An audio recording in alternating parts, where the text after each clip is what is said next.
اور ہم نے ان لوگوں کے لیے تورات میں یہ حکم لکھ دیا تھا کہ جان کے بدلے جان، اور آنکھ کے بدلے آنکھ، اور ناک کے بدلے ناک، اور کان کے بدلے کان، اور دانت کے بدلے دانت، اور سب زخموں کا اسی طرح بدلہ ہے۔ اب جو شخص بدلہ معاف کر دے وہ اس کے لیے کفارہ ہوگا، اور جو اللہ کے نازل فرمائے ہوئے احکام کے مطابق حکم نہ دے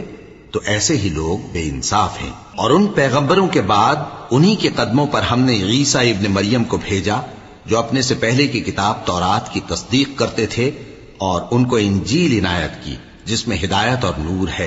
اور تورات کی جو اس سے پہلی کتاب ہے تصدیق کرتی ہے، اور پرہیزگاروں کو راہ بتاتی اور نصیحت کرتی ہے۔